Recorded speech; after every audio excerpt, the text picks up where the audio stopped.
Bienvenue dans le cercle de femmes Alma Mater, la mère nourricière. Aujourd'hui, je voudrais parler des hommes alliés dans la lutte contre les violences faites aux femmes. J'ai rencontré Serge et Joe dans le cadre de mes activités de bénévole au sein d'Oasis. Donc aujourd'hui, le thème de l'émission, ce sera voilà, comment ces hommes se sont engagés dans la lutte contre les violences faites aux femmes. À travers mon parcours et celui d'autres femmes fortes, inspirantes et combattantes, vous allez découvrir de nouvelles idées qui vous feront changer de perspective. Et une fois n'est pas coutume, ce sont des hommes qui vous parlent aujourd'hui. Ils sont ce que l'on appelle des hommes alliés dans la lutte contre les violences faites aux femmes. Ils ont malheureusement été confrontés à cette violence en tant que témoins et ils vont partager avec vous l'engagement qui est le leur, notamment au sein de l'association Oasis, mais aussi en tant qu'homme, en tant que père, en tant que citoyen. Chacun a eu ses défis et en les transcendant, en les transformant, cela aboutit à des prises de conscience et une envie de partager. J'espère que l'écoute de cette vidéo vous donnera des pistes de réflexion et plantera une graine dans votre cerveau et votre cœur pour continuer à avancer et vous dire oui à vous-même. Je m'appelle Guylaine, j'ai 48 ans, je suis une femme, une entrepreneure, une mère, une amie, une compagne. Je suis une guerrière de la vie. Je suis curieuse de tout et j'aime transmettre ce que j'ai expérimenté et qui a fonctionné pour moi pour inspirer d'autres femmes et leur faire gagner du temps. Donc aujourd'hui, j'ai le plaisir de recevoir Joe et Serge.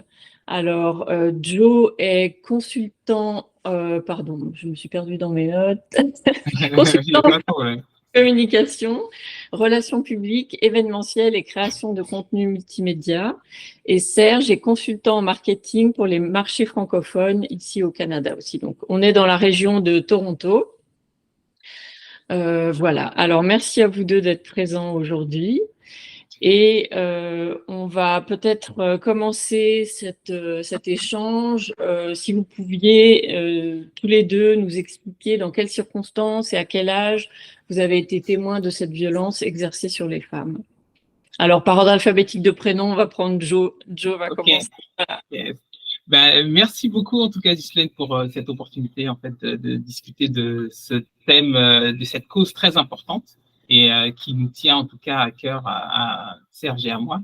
Et donc moi, pour donner du contexte, bon moi je suis né en France, dans la région parisienne, précisément dans le 93, et donc c'est un endroit, bon moi je définis ça comme un ghetto pour aller très rapidement, mais parce qu'en gros j'ai vécu en fait dans un environnement où la violence, en tout cas, bon, avec le recul, je me suis vraiment rendu compte que j'étais vraiment dans un milieu extrêmement violent. Parce que quand j'étais petit, je devais passer entre des junkies pour aller jouer dehors, en passant par les escaliers, ou des fois il y avait des gunfights avec la police et des jeunes.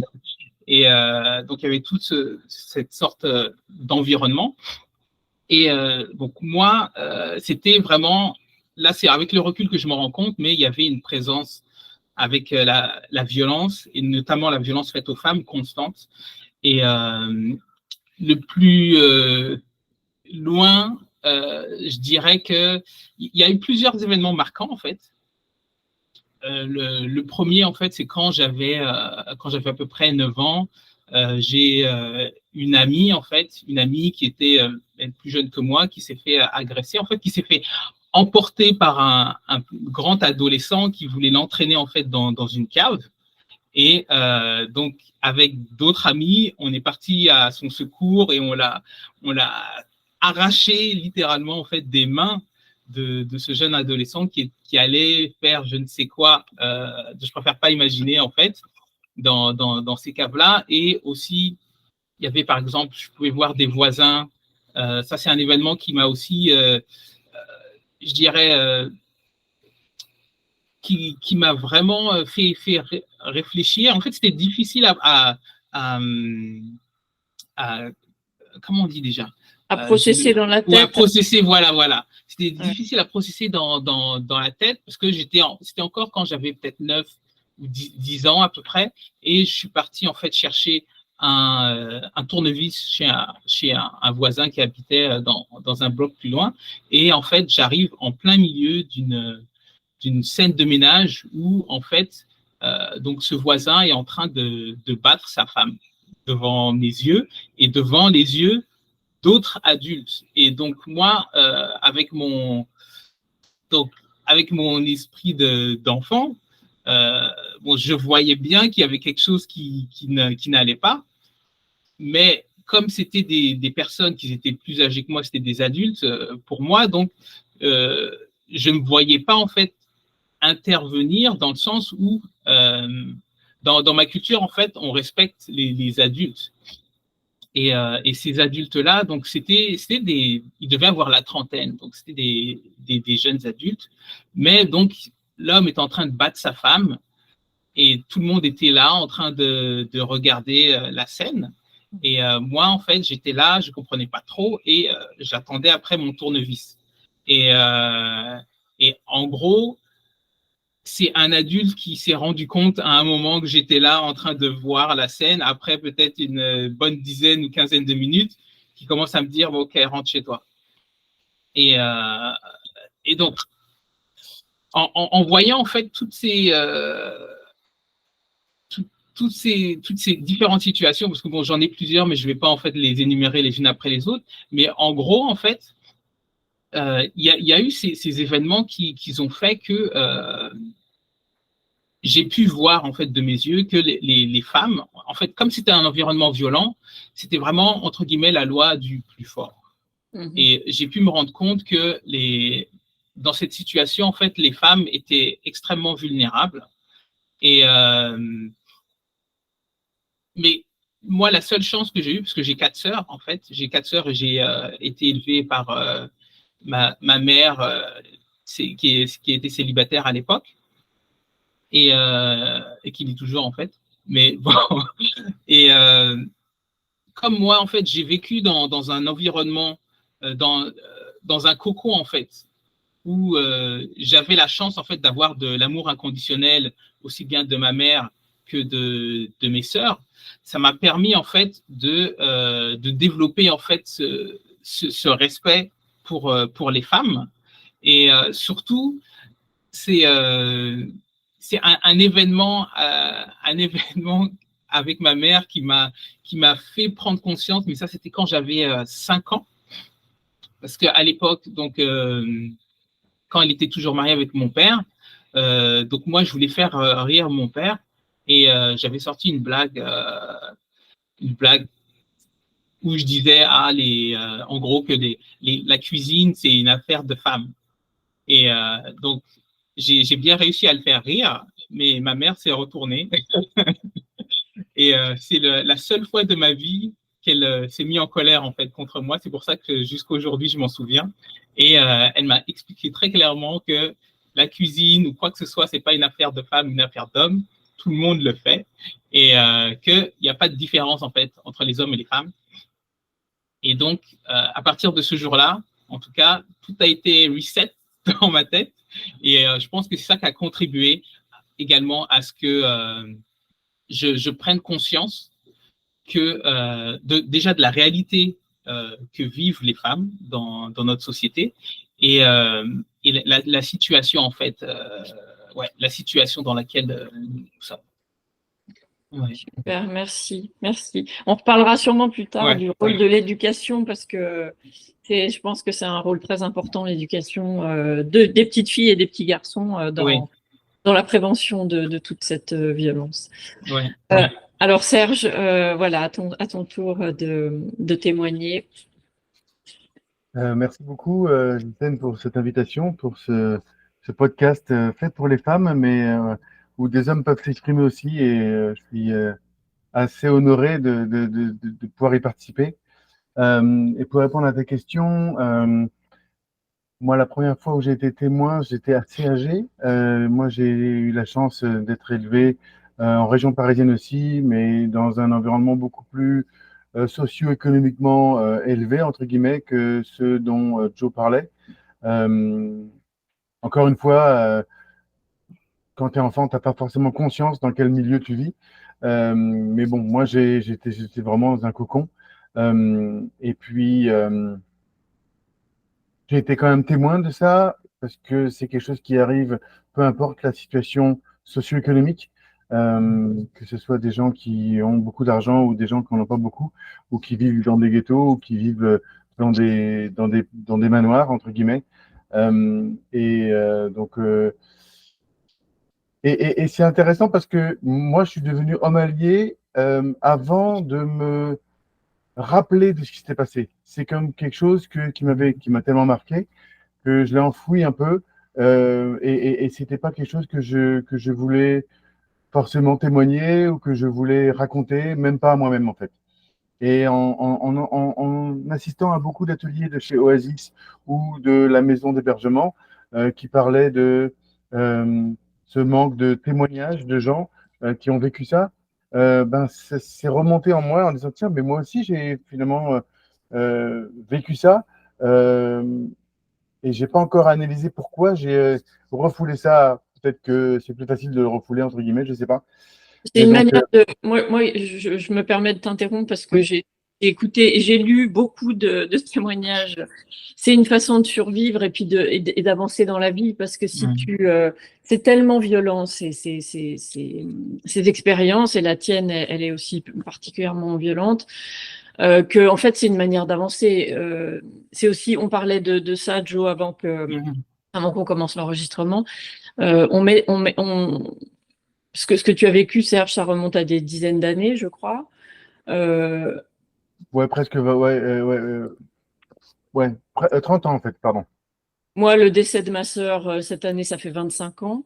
Et on est toujours, hein, alors moi, j'arrive à en parler à peu près calmement, mais ça dépend des jours, j'allais dire, ça dépend des jours. Il y a des jours, j'ai l'impression que c'est arrivé hier. Donc c'est tellement violent qu'en fait, enfin voilà, bref, je vais m'arrêter et je vais te laisser continuer. Mais c'est juste normal de le Ouais. refouler un peu. C'est ce que dit d'ailleurs Judith Godrèche en ce moment en France, c'est qu'elle l'a refoulé pour continuer à avancer dans la vie.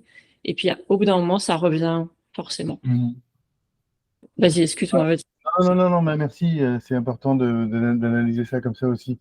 Euh, et je me rendais compte en assistant à beaucoup d'activités, d'événements avec Oasis et à la maison, que beaucoup de femmes témoignaient et que bah, il y avait beaucoup d'hommes impliqués dans ces témoignages-là, bien sûr, mais que ça restait quand même une affaire de femmes et je trouvais ça très bizarre parce que ben il y a des hommes et des femmes qui sont impliqués donc je trouvais que c'était tabou de parler de ça et que c'était que des femmes très fortes qui étaient capables d'en parler et vraiment j'étais très impressionné par la force de ces femmes-là et je me suis dit tiens pourquoi pas moi aussi je vais témoigner peut-être pour donner l'exemple. Et donc avec Joe on a décidé de faire ça à un moment donné, c'est là que tu as entendu le témoignage de Ghislaine. Euh, et donc moi ce qui s'est passé c'est que ma cousine Germaine s'est mariée avec cet homme qu'elle avait rencontré je sais pas où d'ailleurs. Moi j'avais 15-16 ans, je pense 14-15 ans quand elle l'a rencontré, puis ils se sont mariés et puis même moi, avec dans mon adolescence, je me rendais compte que cet homme-là était pas bien dans sa peau et qu'il était, c'était pas un adulte en fait. C'était quelqu'un de très. Bon, il avait du mal à gérer entre guillemets, je dirais, peut-être, je sais pas quoi, mais bon, en fait, je m'en fous maintenant, personnellement. Et bon, on a appris malheureusement trop tard que ça se passait très très mal dans leur couple et ils ont eu un petit garçon qu'ils ont appelé Charlie et un petit garçon super intelligent, super drôle, même voilà à son jeune âge il faisait rire les adultes. Enfin c'était assez intéressant de voir le niveau intellectuel de l'enfant par rapport au niveau intellectuel du papa. Et puis donc moi j'avais 20 ans à ce moment-là quand cet événement s'est arrivé et où ils ont eu une dispute tous les deux, ma cousine et son mari, et elle est juste partie de la maison pour aller euh, passer la nuit ailleurs, chez une de ses copines. Et puis quand elle est rentrée le matin, euh, elle a trouvé des indices très bizarres de choses dans la maison, des, des albums de disques très funèbre un peu partout, que son mari avait placé de façon très bizarre. Et puis, en allant dans la chambre de son fils, elle s'est rendue compte que son mari avait tué son fils, en fait, pour se venger. Pour se venger. Euh, donc, bon, il a essayé de se suicider, lui, mais bon, c'était plus de la comédie qu'autre chose. Il a fait de la prison pour ça. Et, voilà. Mais la mort de Charlie m'a bouleversé à un point, comme tu disais, Ghislaine, que j'ai refoulé ça au plus profond de moi. Et je crois que la seule fois où j'en ai parlé en public, c'était il y a 2, 3 ans quand j'en ai parlé. J'en ai parlé peut-être à un ou deux de mes amis. On en a parlé en famille. Et d'ailleurs, il y a 2, 3 ans, je pense, ma cousine était à la maison. Elle a refait sa vie. Elle est une femme tellement forte, c'est hallucinant. Bon, elle a vécu une situation très, très difficile, mais c'est resté tellement tabou dans ma famille. Personne, on avait peur d'en parler avec elle parce qu'on on n'était pas, on se sentait pas worthy, je trouve plus le terme. Mais Oui, oui, oui, je sais pas non plus comment le traduire. Mais voilà, sa peine à elle était tellement forte qu'on n'osait pas lui dire que nous aussi on avait de la peine et que on était. Et puis, donc 30 ans après, pratiquement, j'ai pris mon courage à deux mains et je lui ai parlé et je lui ai dit qu'on pensait à Charlie tout le temps et je pense que c'était important que je lui en parle. Mais c'est grâce à tout ce travail avec Oasis et avec les activités que j'ai fait moi avec ces femmes super fortes qui m'a permis de parler de cette situation-là et de, et de le rendre moins tabou. Je pense que et c'est ça qui m'a fait aussi euh, rentrer dans ce groupe d'hommes alliés et faire en sorte que on puisse en parler pour que ça puisse être euh, pour que les hommes puissent se rendre compte en fait de cette situation-là et que on puisse l'améliorer. J'espère. Merci, mais merci à tous les deux parce que je sais que c'est pas toujours facile de parler de tout ça. Mais en même temps, je trouve que c'est hyper important de montrer. Et comme tu le dis, Serge, bon, moi je comprends très bien ce que tu veux dire parce que quand il y a des événements comme ça très traumatisants et traumatiques, chacun vit sa peine un peu de son côté et on doit déjà faire avec ça. On doit déjà s'occuper soi-même de digérer un peu tout ça, d'en faire quelque chose. Euh, et, euh, et, et, et c'est pas toujours facile d'en parler. Moi, je sais qu'avec ma propre mère et ma sœur, donc j'ai une sœur qui est plus petite, qui est vivante, et on en parlait très peu en fait. Et on en parle toujours assez peu parce que on sait chacune qu'on y pense, on sait voilà, mais alors moi je me dis qu'il y a pas toujours besoin enfin je le sais, je le sais. Parfois on se dit quelques trucs qui nous donnent des indices que bien sûr on y pense tous les jours à ma sœur donc qui a été tuée par son ex-compagnon, juste pour redire, voilà, il y a 25 ans aujourd'hui, bientôt 25 ans, et elle a été tuée dans un accident de voiture qui a été provoqué par cet ancien compagnon, qui est à peu près du même profil psychologique que ce que tu décris, Serge, de cet homme qui était, voilà, qui était donc à l'époque cet homme qui a provoqué cet accident de voiture. Il devait avoir proche de 30 ans. Mais pour moi, il avait effectivement, je l'avais pas vu beaucoup avant qu'il se passe cet horrible accident, mais il avait l'âge mental d'un garçon de, je sais pas, 10 ans. Enfin voilà, c'est vraiment, je pense, un peu le point commun, c'est des hommes qui sont complètement immatures et voilà, qui ont une façon de réfléchir qui est complètement à l'envers enfin ouais, qui est pas la bonne, quoi. Mais je pense pas qu'il y ait un profil, Oh malheureusement, oui, oui, et oui. heureusement, entre guillemets, parce que, donc, je ne veux pas non plus que les auditeurs ou les gens qui écoutent ce podcast pensent que c'est ça. Non, non, c'est dans toutes les cultures, dans tous les milieux sociaux, Ah démographiques, oui, malheureusement. oui, Et oui. j'avais une question pour toi, Ghislaine. Est-ce qu'il y a, on parlait de refoulement et on parlait de choses qu'on garde et qu'on ne parle pas trop et de tabous. Est-ce que la culpabilité de pas avoir vu les choses arriver, entre guillemets, ou de pas. Est-ce que ça joue beaucoup dans ce refoulement? Oui, oui. Alors moi, je dirais que moi, j'ai fait une psychothérapie qui a duré 8 ans hein, pour me remettre de tout ça. Ça m'a beaucoup aidé. Et je dirais que la culpabilité, je l'ai eue, mais finalement, pas tant que, enfin, pas dans ce domaine-là en particulier, parce que c'est surtout que j'ai vu ça chez ma mère et chez mon père, parce que mon père était encore vivant à l'époque. Il est mort 4 mois après le décès de ma sœur. En fait, il avait déjà un cancer avancé. Et je pense Ouais. que la culpabilité l'a rongé. Bon, il était malade psychiatrique, mais je pense qu'il avait quand même compris et il l'a exprimé surtout. Mais bon, c'était plus complexe parce il était malade psychiatrique. Ma mère a essayé de se dépatouiller de tout ça. Enfin bref. Mais en tout cas, j'ai été témoin de voir ça chez mes parents. Et comme je suis très sensible, enfin, je sais pas, peut-être aussi la plupart des gens mais de le voir, ça a été presque pire que de le ressentir, tu vois. De le voir chez ma mère, de le voir chez mon père, cette douleur de se dire, mais en même temps, j'ai beaucoup travaillé là-dessus et ma sœur, elle était adulte, quoi. Elle allait avoir 27 ans.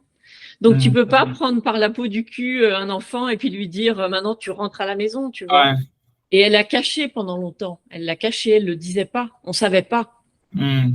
Et moi, c'est la première fois en le voyant se comporter une fois avec elle parce qu'on allait tous ensemble au restaurant. Je sais plus si c'était une fête de famille. Enfin bref, on est tous allés au restaurant. Et là, j'ai vu dans son comportement qu'il y avait quelque chose qui allait pas du tout, quoi. Qu'il était très nerveux. Je me souviens qu'à un moment, il n'arrivait pas à garer sa voiture. Il est reparti en pleine trombe dans une petite rue. Et je me souviens d'avoir vu ma sœur qui a été plaquée dans la voiture tellement il est parti vite, pour vous dire et on s'est Ouais. regardé et j'ai dit, mais enfin, il est complètement malade, ce mec. Enfin, voilà. Ouais. Mais voilà, pour te répondre, la culpabilité, moi, je l'ai beaucoup travaillé parce que quelque part, peut-être que d'avoir vu mes parents qui l'ont ressenti, c'était plutôt, c'était peut-être le bon endroit, c'était peut-être plutôt à eux, parce que c'était les parents. Enfin, je dis pas que c'était normal de ressentir ça pour eux, mais moi, je l'ai finalement moins ressenti. Je l'ai ressenti pour plein d'autres choses après. J'ai ressenti beaucoup de culpabilité. Enfin, je sais pas si c'était de la culpabilité, mais par rapport à ma mère, j'étais vraiment très, alors que j'étais pas maman à cette époque-là, mais de Mm. voir, j'ai pu mesurer, alors que j'étais pas maman, j'ai pu mesurer et j'ai vu la douleur chez ma mère d'avoir Mm. perdu un enfant. Et ça, je me souviens que ça m'a pas provoqué, c'est pas de la culpabilité, mais c'était tellement horrible de la voir souffrir que ça m'a aussi beaucoup pesé. J'ai beaucoup travaillé pour me libérer un peu de ça parce qu'en fait, j'avais envie de m'occuper d'elle tout le temps, de m'occuper de ma mère. Alors qu'il faut pas Mm. non plus inverser les rôles, tu vois, fallait Ouais. aussi elle qu'elle s'en remette, elle qu'elle fasse avec sa douleur. Moi, je devais aussi faire avec ma douleur. J'avais perdu ma sœur, j'avais 24 ans, c'est ça, en pleine Mm. construction de jeune adulte, bah t'as ça qui te Ouais. poche un peu les jambes, quoi, dans ton départ dans la vie. Et bah voilà, c'est ce que tu disais, Serge, c'est qu'en fait, on est chacun avec notre douleur. Et c'est un peu compliqué parce qu'on se voit tous souffrir, mais on n'arrive pas à en parler. Et puis voilà. Ouais. Ouais, c'est un mélange de tabou et de culpabilité. C'est vraiment l'enfer à vivre. Ouais. Et ça, Ouais, ouais. et ça arrange pas la cause, en fait. Mm. Ça rend la bataille encore plus difficile, je trouve. Ouais. Mais je pense que justement avec des exemples, toi comme ce podcast où on a une conversation, une conversation à cœur ouvert et que justement on brise les tabous, je pense que ça peut aider en tout cas à faire en sorte que les gens se disent, en tout cas réfléchissent sur leur situation et voient que en parler déjà ça aide, ça libère et je pense que à un certain moment, chacun a son timing, mais à un certain moment, ça aide pour le euh, heal, j'ai oublié. Pour guérir, ouais, ouais. Pour Ça guérir, guérit. voilà, pour Ouais, guérir. ouais, Ouais, ouais. Oui, je mentionne qu'on est dans la partie anglophone, hein. C'est pour ça qu'on a oui, parfois des ouais, mots c'est qui viennent pour plus ça. rapidement en Ouais, ouais, anglais. ouais, On parle en anglais tous les jours ici. ouais, ouais. Alors, oui, alors attendez, je reprends un peu le fil de mes. Oui, ce que j'aurais aimé savoir, c'est alors le retentissement sur vous, on l'a un petit peu compris, mais qu'est-ce qui vous a ensuite qu'est-ce qui a manifesté cette envie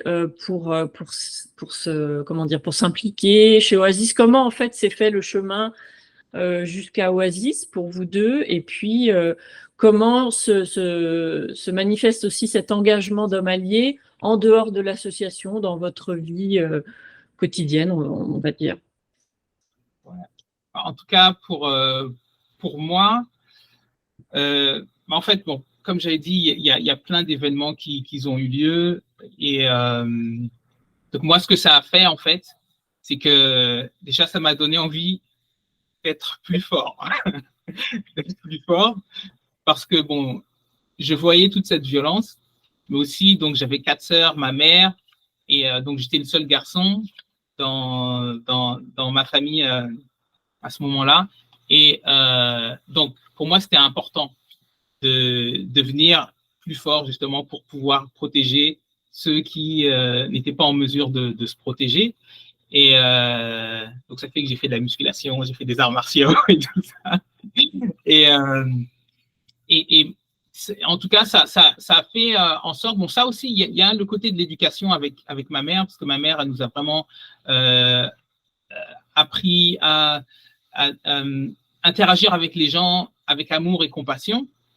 Et donc, ce qui fait que moi, quand je voyais quelqu'un dans la rue, même si c'était quelqu'un que je connaissais pas, et je voyais que la situation était un peu bizarre, la première chose que je fais, c'est d'aller voir et de demander est-ce que tout va bien. Et donc, comme justement, bon, là, ça se voit un peu moins, mais bon, à l'époque, j'étais beaucoup plus musclé, et bien, même toujours maintenant, tu sais, c'est pas vraiment le physique, mais c'est surtout le mental, en fait. C'est de montrer que, OK, je suis là et s'il y a quelque chose qui ne va pas, je peux intervenir. Et donc, et j'ai réussi à plusieurs reprises, en tout cas, à faire en sorte que des jeunes filles, en fait, se sentent en sécurité. Parce que même, par exemple, au Canada, je me souviens qu'une fois, une fille était toute seule en train de regarder son téléphone et un jeune homme commence à venir lui parler, mais d'une manière insistante. Et ça se voyait en fait sur son visage qu'elle n'était pas vraiment heureuse de cette interaction. Donc moi, je suis venu et j'ai juste demandé est-ce que tout va bien? Sans même parler au jeune homme, je me suis tourné vers la jeune fille, je lui ai demandé est-ce que tout va bien? Et elle m'a dit d'une certaine manière OK, mais à ce moment-là, je me suis tourné vers le jeune homme et le jeune homme a commencé à vouloir me provoquer. Mais bon, voyant que j'étais pas intimidé du tout, parce que bon, ayant vécu dans le 93, j'ai vraiment vu beaucoup de choses, des gens mourir, des situations vraiment extrêmes, donc on va pas développer maintenant. Mais ce qui fait que je suis pas du tout impressionné par quoi que ce soit. Donc j'ai montré, donc ça fait qu'on dégage une certaine aura aussi à ce moment-là. Donc j'ai montré cela au jeune homme et donc il est parti. Sans, sans plus de problèmes. En tout cas, moi, ça a fait que à chaque fois que je vois une situation, j'essaie de venir, je demande juste est-ce que tout va bien? Parce que après, bon, c'est pas non plus je veux pas me mêler des histoires des gens, mais je veux juste m'assurer en fait que les gens sont en sécurité. Et je pense que depuis que je suis tout jeune, j'ai beaucoup cette attitude où quand à l'école, en fait, je séparais les gens qui se battaient, même si je les connaissais pas, en me disant que non, c'est pas la violence, c'est pas bien, etc. Et donc ça, en grandissant, ça a fait que je me suis vraiment attaché en fait à certaines causes et dont la cause des femmes. Et comme je l'ai dit, c'est beaucoup parce que j'ai 4 sœurs avec qui je m'entends très très bien. On est très liés, même si là on est dispersés aux 4 coins du monde. On s'appelle quasiment chaque semaine. Et pareil avec ma mère. Et donc moi, je vois en tout cas à travers les femmes que je vois dans la rue, je me dis que si c'était ma sœur qui était dans cette situation, j'aimerais bien que quelqu'un intervienne. Donc, c'est pour ça que moi, je me dis que je me dois d'aller de l'avant et de faire quelque chose. Et quand j'ai découvert, en fait, Oasis, c'était à l'époque, je travaillais à Choc FM. Et donc, moi, c'était un no-brainer. C'est la première fois que j'avais réalisé en fait un forum, parce que j'étais directeur multimédia. Donc j'avais mis en place un forum en fait. C'était pour la journée des j'ai oublié le nom exact, mais c'est la journée des jeunes filles. Ouais. Et donc on avait organisé ce forum. Et bon, quand j'ai découvert en fait ce que faisait Oasis, tout de suite j'ai voulu m'impliquer. J'ai contacté Dada et ouais, Dada, Maïmou, et elles m'ont redirigé en fait vers le groupe des hommes alliés. C'est comme ça que j'ai rencontré Serge. Et ouais, voilà, c'est ça quoi. C'est vraiment, je dirais que c'est dans mon ADN. Depuis que j'ai 5 ans. Et est-ce que tu peux dire un peu plus, donc, au sein d'Oasis, qu'est-ce que ça veut dire d'être un homme allié, par exemple, pour essayer de convaincre d'autres hommes de faire partie de votre groupe? Disons que pour moi, parce que pour moi, je veux pas, je veux parler juste pour moi par rapport à ça, là, c'est que pour moi, le groupe d'hommes alliés, c'est de faire en sorte de montrer que la violence faite aux femmes, c'est pas que un problème de femmes, mais c'est le problème de toute la société. Et c'est surtout le problème des hommes, parce que bon, moi, d'après mon expérience, je pense que dans notre société, les hommes ont une certaine reçoivent un certain niveau de pression qui fait que des fois, ça peut développer une masculinité toxique et de les déconnecter en fait de leurs propres émotions, et ce qui peut justement ramener à ces événements dramatiques. Ces événements dramatiques et surtout ouais, ces événements dramatiques, et également en fait d'avoir une image des femmes qui est en fait de considérer les femmes comme un objet et pas comme un être humain, parce que c'est souvent ce qui arrive, c'est que certains hommes, en tout cas moi, avec les discussions que j'ai pu avoir avec des hommes qui ne sont pas nécessairement des hommes alliés, c'est qu'il y a cette image un peu erronée de la femme. Ça, je l'ai vu depuis que je suis adolescent en fait. Bon, moi j'ai eu la chance d'avoir 4 sœurs, donc j'avais plusieurs perspectives, plusieurs modèles de femmes différentes, et comme on discutait beaucoup, ça fait que moi j'ai appris beaucoup de leur réalité, de pourquoi par exemple elles aiment faire du shopping, parce que les gens se disent que les femmes aiment faire du shopping parce que elles aiment dépenser de l'argent ou je ne sais plus quoi, mais c'est que c'est un des seuls endroits où elles peuvent être en public et en sécurité. Et ça, il y a beaucoup de gens qui ne savent pas, en fait, qui ne comprennent pas cette réalité-là. Parce qu'à chaque fois, les jeunes femmes, on leur dit, si tu vas là, tu vas te faire violer, si tu vas là, tu vas te faire tuer, si tu vas là, quelque chose va t'arriver, fais attention à comment tu t'habilles. Donc après, les options sont très réduites. Et ouais, il y a toute cette sorte de réalité que les gens, en tout cas les hommes, que la plupart, un certain nombre d'hommes que j'ai pu rencontrer, n'ont pas conscience en fait. Ouais. Ouais, ça c'est hyper intéressant. Je me souviens qu'il y a eu un mouvement aussi sur le web, enfin sur les réseaux sociaux où on montrait, où pas mal de femmes se filmaient dans une journée banale, elles se filmaient en train de marcher dans la rue, et puis ça a fait prendre un peu conscience à plein de gens de ce qu'une femme expérimente. Alors, si on est au Canada, hein, je dirais que on peut peut-être pas comparer. Enfin, moi, je ressens en tant que femme qu'ici au Canada, en tout cas, je me sens beaucoup plus sécurisée. Hein, quand je vais partout à Toronto, je me sens vraiment très très sécurisée par rapport à la France. Mais c'est vrai que mon expérience en France faisait que, en tout cas, j'étais sur le qui-vive en fait tout le temps. Une femme, quand elle se balade dans l'espace public, on va dire, elle fait toujours attention à tout. Et ici, j'ai un espèce de relâchement qui est bien agréable, de pouvoir me sentir vraiment en sécurité. Et au début, je me souviens, j'avais toujours un peu mon sac comme ça près de moi. Et au bout d'un moment, je me suis relâchée parce que j'ai constaté qu'ici, c'est différent. Mais je me souviens que voilà, ça avait beaucoup, ça avait permis ces femmes qui se filmaient en France de faire prendre conscience un peu aux gens de ce que ça veut dire d'être une femme quand on se balade toute seule. Ouais. Et donc, je pense que, en tout cas, le groupe d'hommes alliés, pour moi, c'est un environnement où on peut échanger, non seulement sur ça, mais aussi sur nous, qu'est-ce que c'est que d'être un homme aujourd'hui et quels sont les défis qu'on peut avoir et comment en fait on peut faire en sorte, en tout cas bon moi je vois surtout par rapport à la masculinité toxique, comment est-ce qu'on peut faire en sorte de faire évoluer en fait les pensées et surtout au niveau des jeunes, parce que moi c'est surtout les jeunes que j'essaie de sensibiliser et à qui j'aimerais donner différentes perspectives.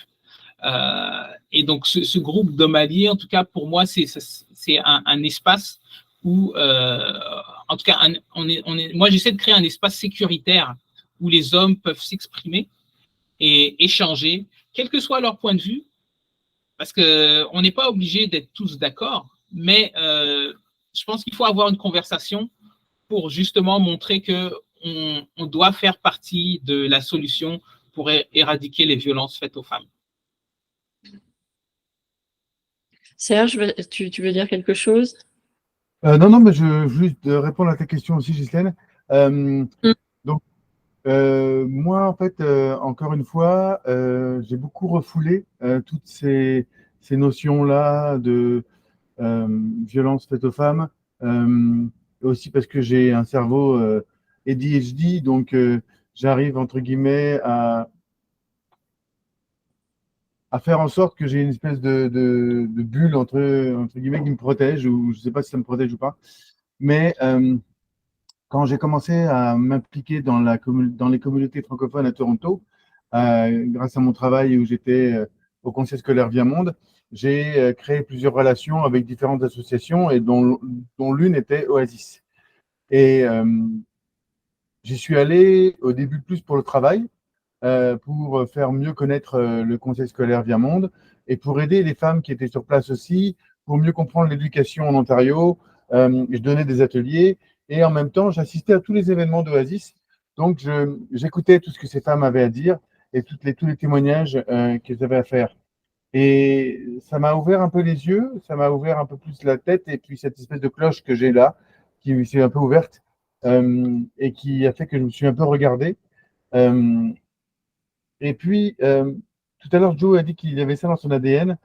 Et ça m'a fait penser à un truc, c'est que même si moi, je ne vais pas avoir la même attitude que lui, parce que je n'ai pas autant de confiance en moi pour pouvoir gérer des situations qui pourraient être difficiles dans la rue.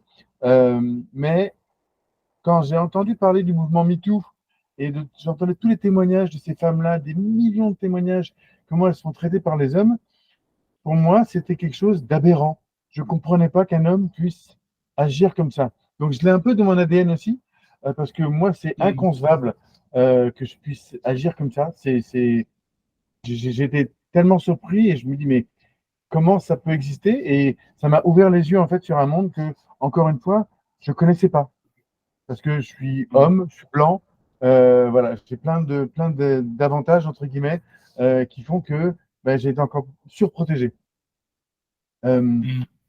Et en ouvrant toutes ces petites fenêtres et en enlevant tout ce masque et ces couches de protection que je me suis faites, j'ai décidé de me mettre un peu plus euh, à découvert et de me rendre encore plus, je trouve plus le terme, mais ça va revenir tout à l'heure, désolé. En fait, au lieu de me protéger, voilà, de me mettre en avant et de me faire blesser, si je ne sais pas, mais mentalement, de pouvoir aller vers ces femmes-là et aller leur montrer que ben, il y a des hommes qui ne sont pas comme ça et qu'il y a des hommes qui veulent travailler au contraire, pour pouvoir permettre de faire comprendre à d'autres hommes que ce n'est pas forcément la bonne façon de faire, qu'il y a d'autres façons de réagir. Donc, être un homme allié, pour moi, ça a été naturel. Ce groupe s'est créé et puis ben, j'ai dit oui, oui, bien sûr, et j'ai même pas eu besoin d'y réfléchir. Pour moi, j'en faisais partie sans savoir que ça existait en fait. Pour moi, tous les hommes étaient des hommes alliés et puis quand j'ai découvert que ce n'était pas le cas, c'est ça ce qui m'a fait très bizarre. Donc, moi, un des buts sur le papier, c'est effectivement de rendre les hommes ambassadeurs et de rendre les hommes plus aware et conscients pardon, de ces situations-là et de prendre conscience peut-être de leur propre négativité aussi. Parfois, en tant qu'homme, on a cette agressivité, entre guillemets, euh, euh, naturelle, on va dire, parce qu'on a mais on ne s'en rend pas forcément compte. Mhm. Et quand ça dépasse les bornes, ben, c'est là qu'il faut arrêter ou faire attention. Mais euh, j'ai plein d'amis avec qui j'ai parlé qui ont une espèce de domination euh, mentale, on va dire, dont ils ne se rendent pas compte, mais qui est en eux et qui rend peut-être des relations avec leur conjointe ou leur partenaire euh, négatives. Et on ne mentionne pas ça comme de la violence conjugale, mais ça peut le devenir en fait. Et ça peut l'être. Et ça peut créer ça peut créer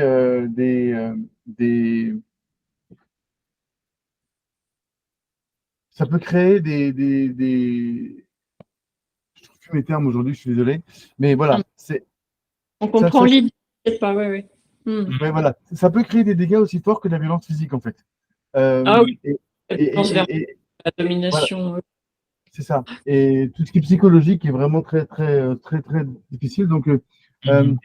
c'est un dossier énorme et je sais que Oasis ou la maison d'hébergement ou plus dans le nord, Colibri, travaille énormément là-dessus et c'est une tâche énorme.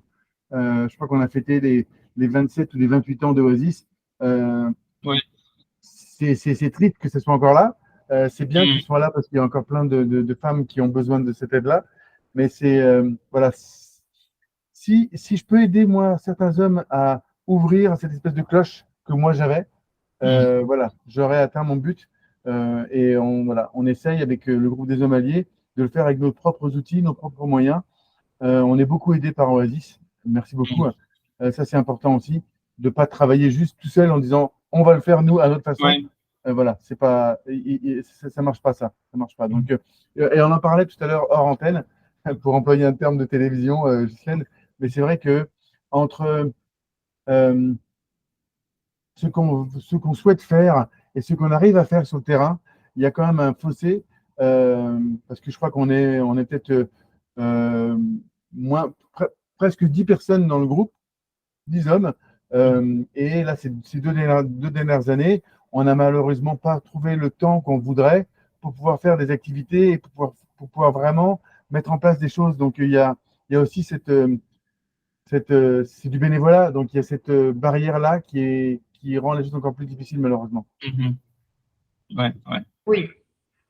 Vas-y, Joe, si tu veux dire Ouais, quelque non, chose. en fait, je voulais juste rebondir sur quelques points. C'est que moi, en tout cas, par rapport à l'évolution que j'ai eue, c'était pas nécessairement quelque chose de réfléchi. C'est pour ça que je dis que c'est dans mon ADN. C'est parce qu'en fait, c'était très organique et c'était plus, je pense, un mécanisme de survie. Parce que bon, là, dans l'environnement dans lequel j'étais, c'était vraiment, en tout cas pour moi, c'était on peut mourir. Parce que moi, j'avais soit des amis, soit là maintenant ils sont en prison, soit ils sont morts, soit ils tiennent des murs. Mais donc, moi, c'était vraiment un mécanisme de survie pour moi, ma famille et mes proches. Euh, Quand je parle de mes proches, c'est amis et autres. Donc c'est pour ça que je pense qu'il y a eu cette progression qui a eu lieu. Mais c'était pas nécessairement planifié, mais c'était vraiment très organique. Et surtout, ouais, et c'était quelque chose d'inconscient, mais je pense que à cause de l'éducation, c'est ça qui a fait que ça a pris son cours. Mais moi, c'est vraiment avec le recul, c'est par exemple en arrivant au Canada que j'ai vraiment réalisé, waouh, en fait, mon enfance, elle était, je sais pas quel mot utiliser qui serait correct là, mais elle était vraiment, c'était incroyable quoi en fait, ce que j'ai vécu. C'était pas normal. En tout cas, voilà, Mm. c'est quelque chose de pas normal. Et sinon, c'est clair que par rapport aux hommes alliés, euh, on, c'est pour ça que bon, moi, je dis que je suis un homme allié, mais mais personnellement, je sens pas que j'ai autant de force que ces femmes, que les Oasis en tout cas, par exemple, qui sont là au quotidien. Et donc, en tout cas, par exemple, avec Serge, on essaie de tirer cette locomotive d'hommes alliés pour faire en sorte qu'il y ait des choses qui se passent. Parce que moi aussi, ces 2 dernières années, j'avais vu que ça avançait pas à la vitesse à laquelle j'aurais aimé. Et ça crée beaucoup de culpabilité. En tout cas, pour moi, ça a créé beaucoup de culpabilité.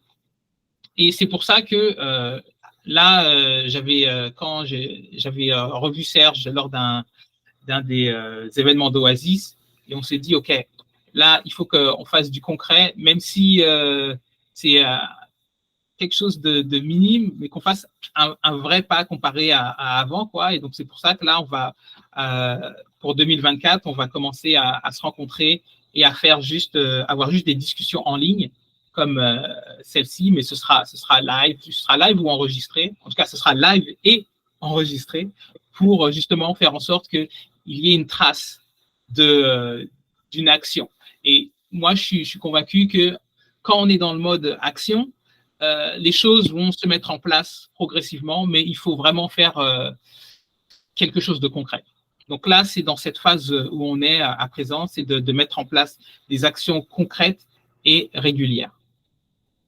Bah oui, c'est super. Non, mais moi je comprends tout à fait. Et puis c'est petit pas par petit pas, hein. Et puis comme tu l'as rappelé, et Serge aussi, tout ça c'est du bénévolat. Et bien sûr, on aurait plein d'idées, aller parler dans les écoles, rencontrer des gamins. Enfin voilà, mais tout ça c'est pas un travail rémunéré. Donc on vit pas d'amour et d'eau fraîche malheureusement dans cette société. Donc dans aucune société sur cette planète d'ailleurs. Donc bah, il faut bien gagner son argent. Donc, tout ce qui se fait en bénévolat, bah, c'est en plus de tout ce qu'on fait par ailleurs. Et ouais. Non, mais moi, je trouve déjà que moi, je trouve que c'est super. Moi, j'étais vraiment contente, en tout cas, quand j'ai rejoint Oasis, de découvrir des hommes alliés. J'ai dit, mais c'est génial. Enfin, voilà. Moi, j'avais jamais connu ça avant, j'avais jamais entendu ça avant. Et je voulais revenir sur ce que tu as dit, Joe, parce que ça me paraît hyper important. Dans en ce moment, on entend beaucoup parler les femmes, etc. Et de nouveau, moi, je suis la première à dire que c'est super. Mais ce que j'entends aussi et que je trouve hyper intéressant, c'est que c'est cette pression qu'ont les hommes dont tu as parlé.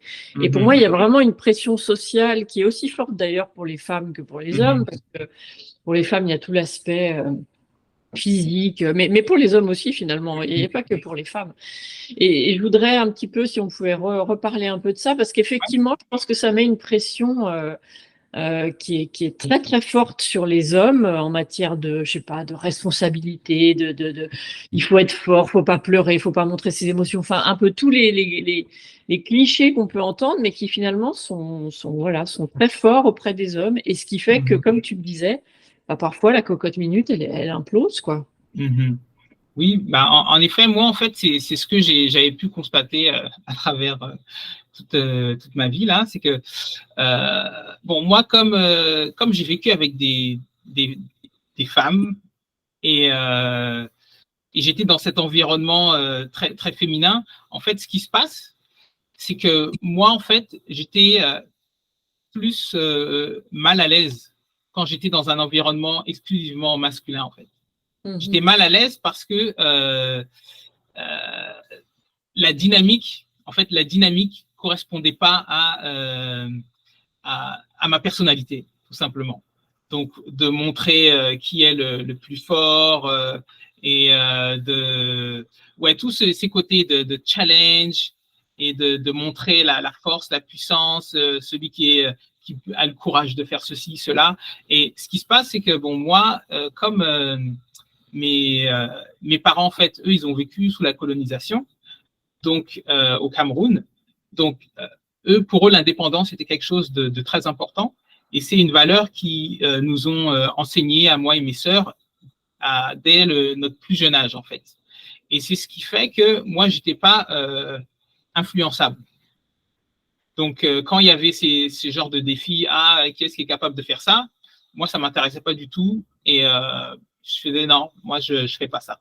Et c'est ce qui fait que je suis pas rentré justement dans parce que dans l'environnement où j'étais, j'aurais pu rentrer dans des gangs ou vendre de la drogue ou faire plein de choses illégales ou autres. Mais à cause justement de ces valeurs au niveau de l'indépendance, c'est ça qui a fait que moi, je rentre pas dans des mécanismes de masculinité toxique et j'affirme en fait ma personnalité. Après, les gens pensent ce qu'ils veulent. Moi, je sais qui je suis, je connais ma valeur, et c'est ça qui est important pour moi. Mais je sais que mes amis hommes avec qui je pouvais, j'avais des interactions, pour eux, il y avait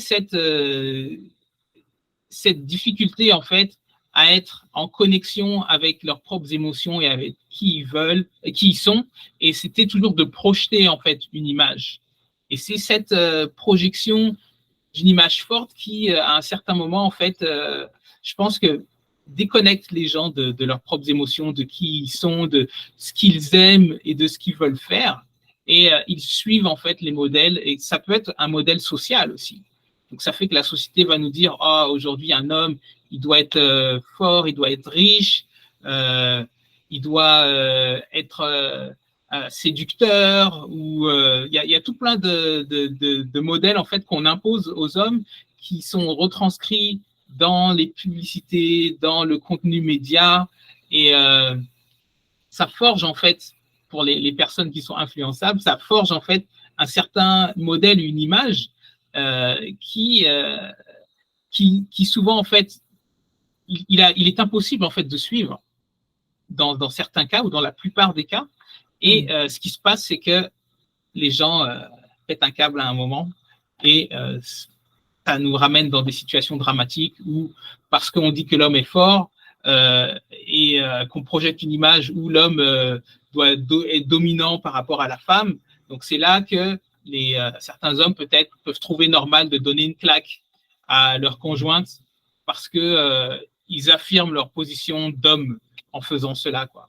Et ouais, donc c'est assez triste. Et bon, moi, j'essaie justement de ramener une perspective différente, et de montrer qu'on peut être un homme sans nécessairement être un homme tel que défini par la société, mais en étant aligné avec notre système de valeurs, notre mission, notre vision. C'est là que je pense qu'on peut apporter une amélioration significative.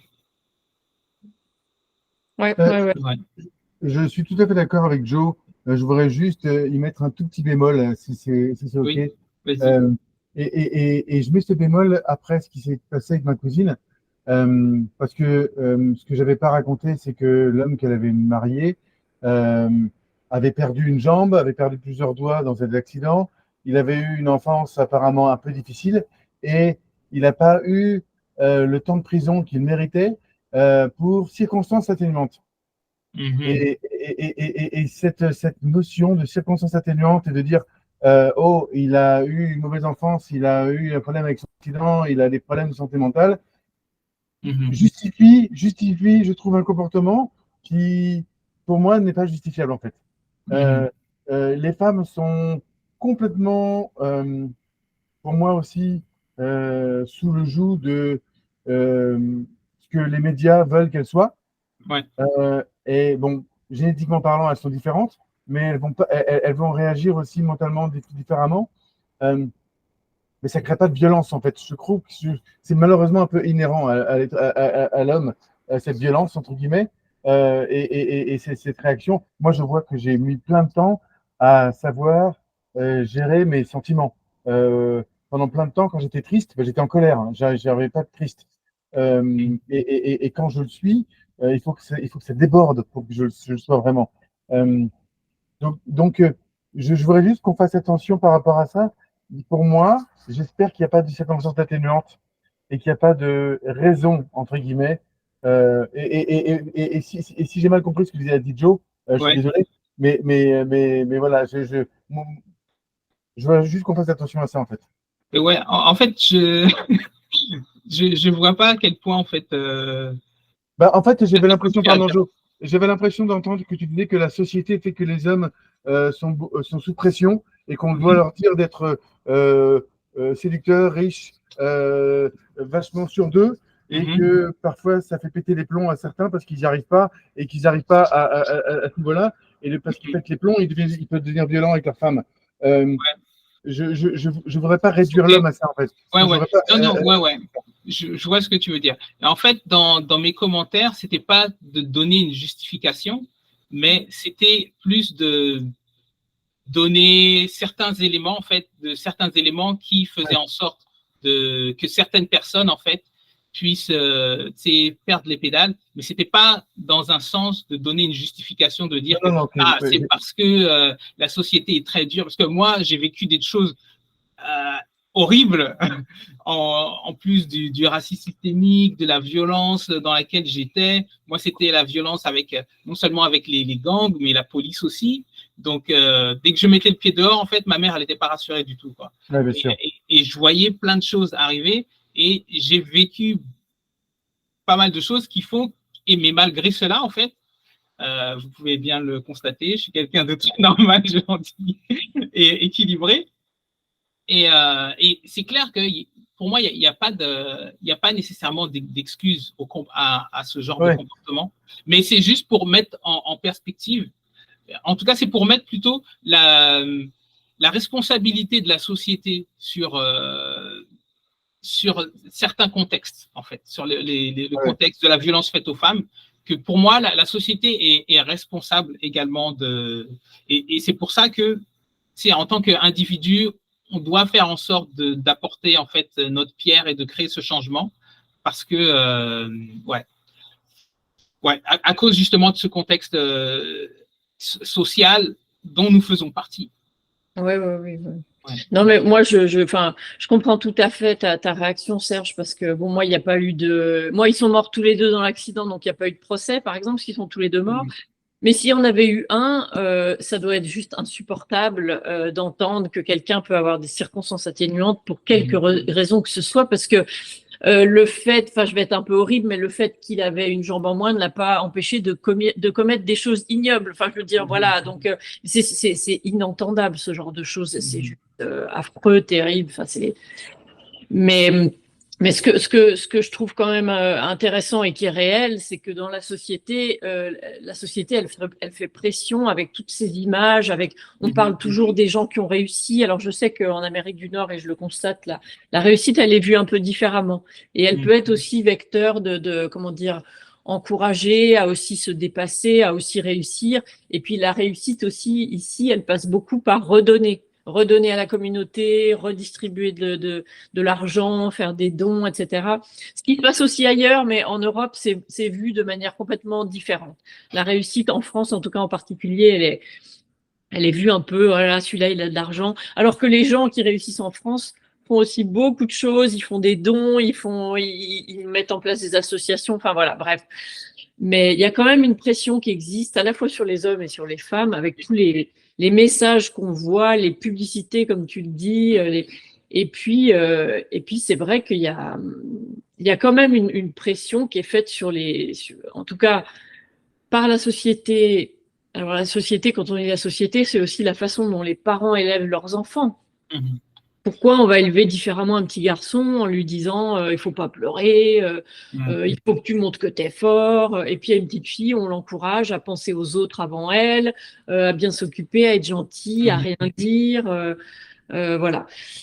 C'est peut-être un peu caricatural ce que je dis, mais enfin il y a quand même un peu de ça, même encore aujourd'hui. Enfin, moi je suis maman d'un petit garçon, je vois que j'en parlais d'ailleurs dans le cadre d'Oasis. Je me suis vue avoir certaines attitudes qui, à terme, allaient reproduire quelque chose que je voulais pas du tout, en fait. Enfin, tu vois, de vouloir parfois faire les choses à sa place pour que ce soit plus vite fait, en fait. Mais en fait, non, surtout pas que je fasse ça, parce que quelle image ça va lui donner, tu vois.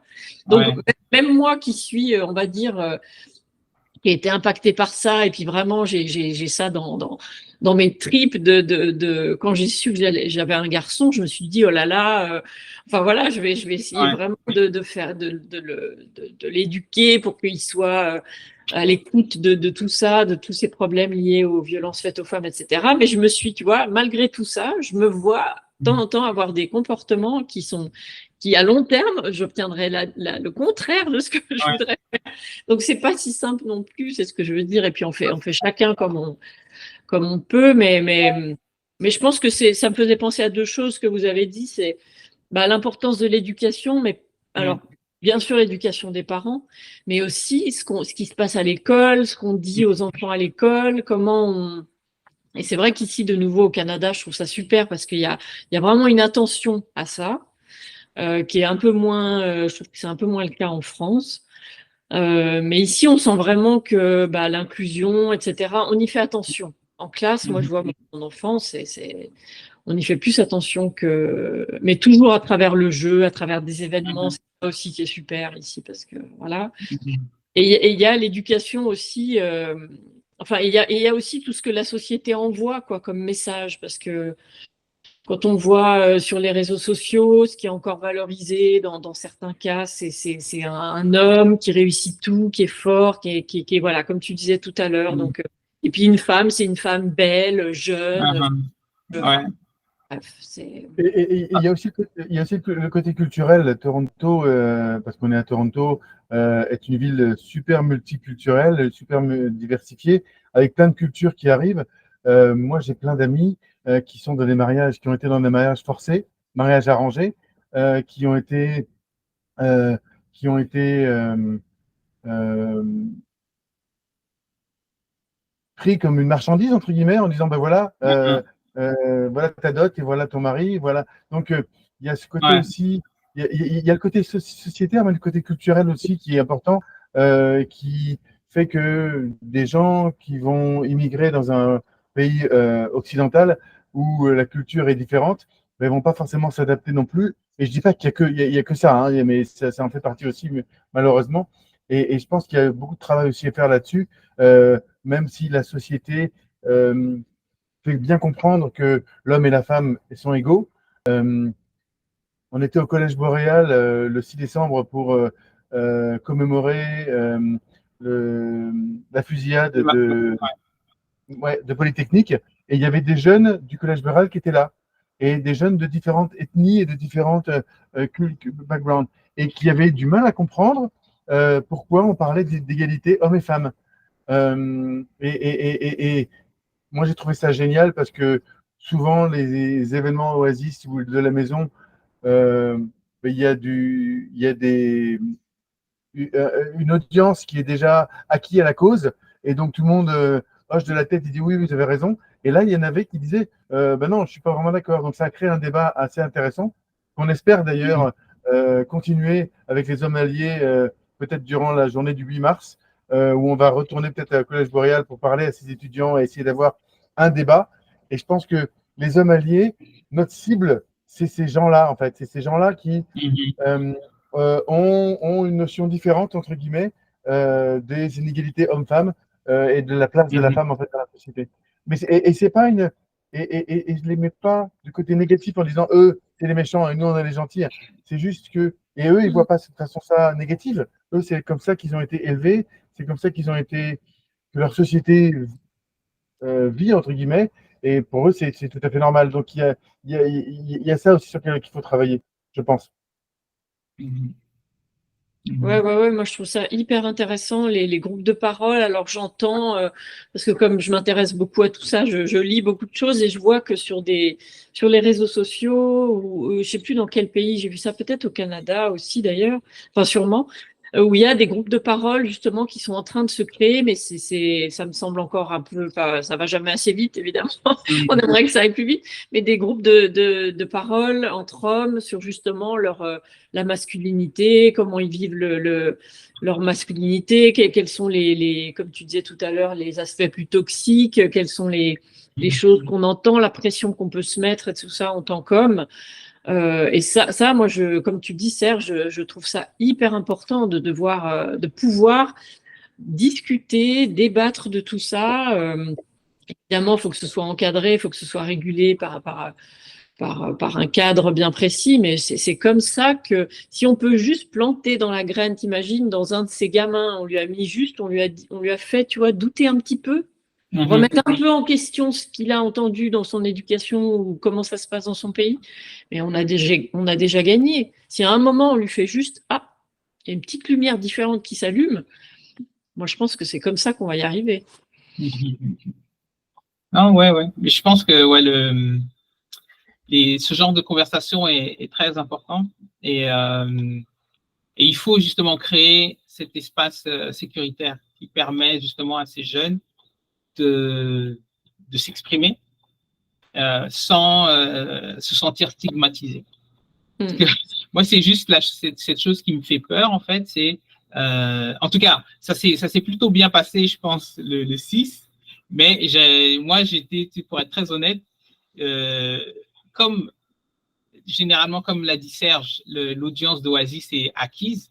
Donc, j'ai pu sentir, en fait, une certaine tension monter en voyant qu'il y avait des personnes, en fait, qui avaient des vues différentes. Et je pense qu'il faut justement réussir à canaliser tout ça. Et les hommes alliés, je pense que pourraient être en mesure d'être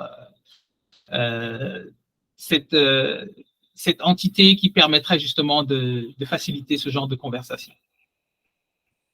Oui, et puis peut-être qu'il faut prévenir à l'avance, avant d'entamer ce genre de discussion, prévenir qu'on est là pour écouter tout le monde, qu'on n'est pas là pour juger, qu'il faut justement pouvoir discuter de tout, que personne et que l'important, c'est que chacun s'exprime pour justement échanger les idées. Alors l'idée derrière qu'il faut pas forcément dire, c'est de pouvoir à un moment faire changer d'avis, enfin faire émerger quelque chose de différent. Mais je pense qu'il faut vraiment fixer les règles avant pour dire si ça vous gêne, si vous n'êtes pas capable d'entendre certaines choses, alors il vaut mieux quitter la salle, mais vous laissez parler tout le monde.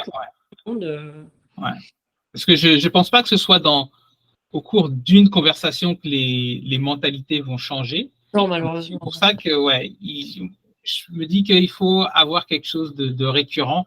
Et pour cela, il faut que les personnes se sentent vraiment libres de s'exprimer, quel que soit leur point de vue et leur croyance, quoi. Et tu vois, ça, c'est un des difficultés que je trouve qu'on a, c'est de pouvoir rejoindre ce genre d'audience qui n'est pas acquis à la cause. Là, ils étaient là parce que ça se passait au Collège Boréal, que leur enseignant leur a dit venez, ça va vous intéresser. Il y avait à manger, donc ils sont venus. Maintenant, dire à des personnes de la population lambda, voilà, on fait un événement pour parler de l'égalité des hommes et des femmes. 99% des gens qui vont venir, c'est des gens qui sont acquis à la cause. Il y aura très très peu ou jamais de personnes qui vont venir en disant je viens parce que je suis pas d'accord ou je viens parce que je suis pas d'accord.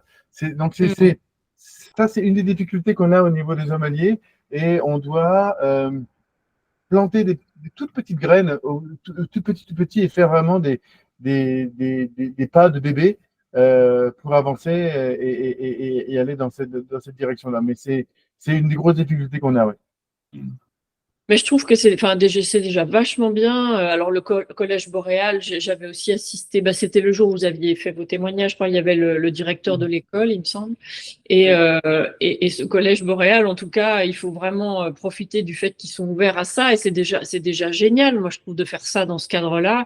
Après, bien évidemment, en fonction de vos disponibilités, ce serait bien de le répéter, enfin, en tout cas, de maintenir ça et puis de le transposer dans un autre. Et puis, c'est petit pas par petit pas. Après, comme vous l'avez dit, c'est du bénévolat, mais après, j'imagine bien que, ce serait bien, par exemple, au niveau du gouvernement ou dans toutes les écoles. Alors, je sais que mon fils, il a des mais c'est vrai que c'est une fois dans l'année, il y a quelqu'un qui vient parler, voilà. Mais c'est déjà pas mal, tu vois. Enfin, voilà. Je pense que, de toute façon, on révolutionnera pas la chose comme ça. Mais moi, je suis la première à être, parfois, je me dis, ça va pas assez vite, ça m'énerve, mais. Parce que pour moi, c'est vraiment une situation de vie ou de mort. Donc, c'est pour ça que c'est vraiment important. Parce que les gens meurent. Tous les jours, oui. Et on se rend pas compte. Donc, moi, comme depuis que je suis petit, donc j'ai le racisme systémique qui est toujours autour de moi, qui a une influence aussi dramatique sur ma vie. C'est pour ça que j'arrive aussi à faire le lien avec la violence faite aux femmes et à voir que c'est quelque chose qui est vraiment important, que les gens meurent, que même si c'est pas visible, c'est pas nécessairement visible et qu'on n'en parle pas tout le temps, à part s'il y a un événement extrême qui se produit. Donc les gens réalisent pas que c'est vraiment une situation de vie ou de mort. Et qu'il y a urgence, en fait. Il y a urgence. C'est vrai, c'est vrai. Mais il y avait un reportage à Radio-Canada ou à CBC, je me souviens pas, qui parlait de la violence domestique comme une pandémie et que et qu'il fallait réagir. Euh, j'ai encore rien vu, en fait, entre guillemets, par rapport la Covid a été traitée comme une guerre, ça devrait être Ouais. pareil, mais bon, les gens sont pas encore, je sais pas pourquoi. Je Mm. pense qu'il y a ce tabou, cette culpabilité, cette honte qui fait que ça reste caché et que ça Mm. reste enfoui sous des tonnes de, de social, de culturel, de plein de BS, comme on dit en anglais. Ouais. Mais ouais, c'est vraiment difficile. C'est vraiment difficile. Mais en tout cas, vous y contribuez, donc moi, rien que pour ça, je vous remercie. Ça me soulage de savoir. Vraiment, j'étais vraiment ravie de découvrir ça et bah, moi que je peux que vous encourager à continuer et je vous soutiens évidemment dans tout ça. Alors maintenant, bah, je vais conclure l'émission parce que ça fait bientôt 1 heure qu'on discute ensemble. Je vous remercie encore une fois d'avoir apporté vos contributions. C'était très intéressant, très riche. Mm. Je mettrai tous les détails pour vous contacter si si des hommes veulent rejoindre les hommes alliés, le groupe des hommes alliés. Je mettrai tous vos contacts en dessous de la vidéo sur YouTube, sur ma chaîne YouTube, donc qui s'appelle Alma Mater. Euh, voilà, le temps de faire quelques petits montages, je publierai la vidéo soit aujourd'hui, soit dans la semaine. Mm. Merci encore, c'était vraiment super. Et puis, continuez, et un jour, on va y arriver. Merci Mais beaucoup de merci, votre participation. merci à toi. Ouais, Merci Ghislaine pour la plateforme. C'est vraiment très apprécié. ouais, merci beaucoup Ghislaine parce que avoir cette opportunité en fait d'en discuter, je pense que c'est très important et c'est important quand c'est pas juste notre plateforme qui en parle en fait et d'avoir en fait ce genre d'écho et que ça puisse justement toucher un plus grand nombre de personnes. Donc pour ça, on te remercie vraiment beaucoup Ghislaine. Bah, merci beaucoup.